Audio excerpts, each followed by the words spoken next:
Assalamualaikum warahmatullahi wabarakatuh dan salam sejahtera kepada semua murid-murid kesayangan cikgu daripada tahun 5. Cikgu harap kamu semua berada dalam keadaan baik dan sihat-sihat semuanya, dan kamu akan terus bersemangat untuk sesi PDPR selama 5 minggu ini sebelum kita bercuti lagi pada ketika cuti pertengahan penggalian kedua nanti. Okey? Jadi pada hari ini kita nak belajar berkenaan perbezaan struktur kawalan jujukan, pilihan dan ulangan melalui algoritma. Jom kita belajar. Objektif pembelajaran kita pada hari ini adalah untuk belajar berkenaan asas reka bentuk pengaturceraan, perkhususan dalam 6.3.3 membezakan struktur kawalan jujukan, pilihan dan ulangan melalui algoritma dengan kaedah pseudocode dan carta alih. Okey, jadi kamu akan cuba untuk memahami topik pada hari ini supaya kamu akan dapat buat perbezaan. Okey, dari segi pseudocode dan carta alih, struktur kawalan jujukan, pilihan dan ulangan. Jika, if dan selagi while. Okey, ada perbezaan di antara penggunaan jika dan juga selagi. Okey, jika digunakan dalam struktur kawalan pilihan. Okey, struktur kawalan pilihan. Dan jika ini menunjukkan adanya pilihan daring selain daripada pilihan utama. Manakala selagi while adalah digunakan dalam struktur kawalan ulangan dan ia menunjukkan keadaan berulang-ulang sehingga arahan dipenuhi. Maksudnya selagi syarat itu tidak dipenuhi, dia akan terus berulang-ulang dan dia akan tamat apabila arahan yang diberikan itu dipenuhi oleh sistem kita. Perbezaan struktur kawalan melalui algoritma. Kita nak melihat perbezaan struktur dari segi pseudocode terlebih dahulu. Okey, contohnya struktur kawalan jujukan. Okey, mula, masak air, masukkan uncan teh ke dalam cawan, tuangkan air panas ke dalam cawan, masukkan sedikit gula, kacau air dan tamat. Okey, struktur kawalan jujukan. Bagi struktur kawalan pilihan, kita lihat mula, masak air, masukkan serbuk coklat ke dalam cawan, tuangkan air panas ke dalam cawan, tambahkan sedikit susu, tamat jika, kacau air dan tamat. Okey.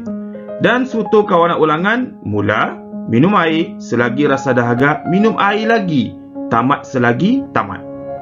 Okey, kalau kita lihat kepada ketiga-tiga jenis struktur kawalan ini, dari segi pseudocode-nya memang ada perbezaan kan? Okey, di mana bezanya? Di sebelah bawah ini. Okey, kalau struktur kawalan jujukan, dia akan terus sahaja tamat selepas kita kacau air.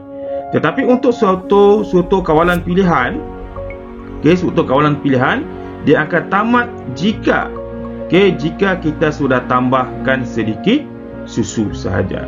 Selagi dia tak tamat, selagi kita tak tambah sedikit susu, kita tidak boleh kacau air dan tamatkan struktur kawalan kita. Bagi struktur kawalan ulangan, batuk pula.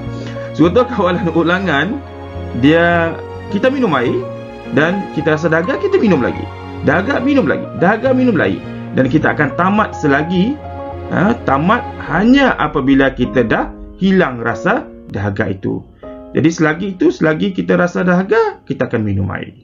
Okey, itu adalah struktur kawalan ulangan dan kamu boleh nampak perbezaan penggunaan perkataan jika dan juga selagi. Okey, kita nak ingat kembali simbol dalam carta. Kenapa nak perlu ingat? Sebab kita nak lihat perbezaan struktur kawalan melalui algoritma dengan menggunakan carta alih. Okey, simbol. Okey, simbol yang pertama itu adalah merupakan terminal mula ataupun tamat dan ia berfungsi sebagai permulaan atau penamat suatu carta alih. Simbol seterusnya input atau output, membaca input atau untuk memaparkan output. Simbol segi empat tepat, dia adalah proses dan ia adalah digunakan, fungsi dia adalah untuk arahan memproses input. Dan simbol macam diamond tu kan, itu adalah syarat. Dia digunakan untuk menguji syarat tersebut. Selagi tidak memenuhi syarat, dia akan loop. Dan bentuk anak panah adalah aliran aktiviti, menunjukkan aliran bagi aktiviti dalam carta alih. Okey, jom kita lihat perbezaan di antara struktur kawalan melalui algoritma Okey, dari segi cetak alik. Okey, struktur kawalan jujukan yang pertama, mula masak air. Okey, kemudian masukkan uncang ke dalam cawan. Nampak kan? Asal-asal dia ada bentuk masak air itu bentuk segi empat tepat, dia berubah kepada bentuk segi empat selari. Okey, segi empat selari, dan dia adalah merupakan masukkan uncang tu ke dalam cawan itu adalah input ataupun output. Itu input lah. Tuangkan cawan air panas ke dalam cawan, masukkan sedikit gula dan akhiri dengan kacau air dan tamat. Bagi struktur kawalan pilihan, mula masak air, masukkan serbuk coklat ke dalam cawan, tuangkan air panas ke dalam cawan. Mahu susu? Kalau mahu susu, ya, masukkan sedikit susu. Kalau tidak, kacau air dan tamat. Okey, itu kawalan pilihan. Maksudnya sama ada kamu nak pilih nak tambah susu kah atau tak nak tambah susu kah, kamu ada pilihan di situ. Nah, sebab itu dinamakan sebagai struktur kawalan pilihan. Mungkin ada orang yang nak suka susu, ada yang tak suka susu. Kalau cikgu tak sukalah. Cikgu lebih suka kalau minum coklat pun, air coklat tu coklat je lah, tidak ada susu. Okey. Struktur kawalan ulangan, mula minum air, masih dahaga dan kita minum air lagi. Kalau kamu perasan atau tidak, kalau struktur kawalan pilihan, anak panah dia selepas masukkan sedikit susu ke arah bawah kan. Kalau struktur kawalan ulangan dia ke arah atas. Okey, masih dahaga, minum air lagi dan dia looping. Dia pusing-pusing lagi. Sehinggalah dia hilang sudah rasa dahaga tu, tidak sudah kan, dia akan tamatkan struktur kawalan. Jadi perbezaan dia adalah struktur kawalan jujukan, dia terus dia lurus. Okey, tidak ada bengkok-bengkok langsung. Okay, dia lurus saja dan dia terus tamat. Mula dan hingga tamat dia akan lurus saja. Tapi struktur kawalan pilihan, okey, dia akan ada looping dan dia mahu susu, ya, dia akan ada pilihan di situ. Ya, masukkan sedikit susu atau tidak, dia akan terus kacau air dan tamat. Bagi struktur kawalan ulangan, okey, perbezaan dia di bahagian itu, masih dahaga dia akan looping balik ke atas. Okey, minum air lagi. Kalau dahaga, minum air lagi. Minum air sampai hilang dahaga. Nampak kan perbezaan dia?